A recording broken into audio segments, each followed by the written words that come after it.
আমার জামাইয়ের মুখে রুচি নেই, তার জন্য এই খাবারটা বানিয়ে দিলাম। আর যার যার মুখে রুচি নেই সবাই এই খাবারটা বানিয়ে খাবেন, তাহলে দেখবেন এক নিমিষেই রুচি ফিরে আসবে। খাবারটা দেখতে যেমন সুন্দর, খেতেও অনেক লোভনীয়। আসসালামু আলাইকুম এভরিওয়ান, আপনারা সবাই কেমন আছেন? আশা করি সকলে ভালো আছেন।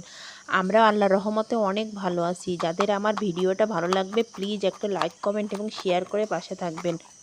আমি এই রেসিপিটা বানানোর জন্য প্রথমে পুঁই শাক লাগবে। পুঁই শাকগুলো অনেক সুন্দর করে কেটে বেছে পরিষ্কার করে নিয়েছি। নিয়ে আমি এবার কিছু পেঁয়াজ কেটে নিচ্ছি। পেঁয়াজগুলো ছোট ছোট কুচি কুচি করে কেটে নেব।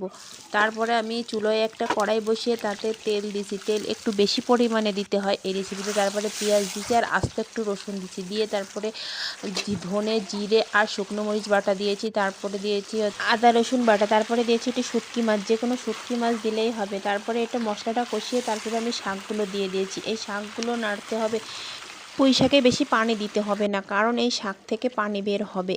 তাই অল্প পরিমাণে পানি দিয়ে এটা সিদ্ধ করতে হবে। এটা যতক্ষণ পর্যন্ত না সিদ্ধ হবে ততক্ষণ পর্যন্ত এটা ঢেকে ঢেকে রান্না করতে হবে। এটা সিদ্ধ হয়ে গেলে পানি একদম কমে আসবে। তারপর কড়াইয়ের নিচে পানি একদম শুকায় যাবে, একটু তেল উঠে যাবে। তারপরে এটা হয়ে যাবে, তখন এটা নামাতে হবে। নামাই ফেলে এই যে আমি পরিবেশন করছি। আর দেখতে যেমন সুন্দর হয়েছে, খেতেও অনেক মজা। আমি আর লোভ সামলাতে পারছি না বলে কড়াইয়ে একটু পরিমাণে ভাত নিয়ে খেয়ে নিছি। এটা মাখায় খেতে যে কি স্বাদ! আমি মাখাতে মাখাতে সবাই চলে আসছে ভাত খাওয়ার জন্য, কারণ এটা দেখে একদম লোভ সামলাতে পারছি না, অনেক স্বাদ।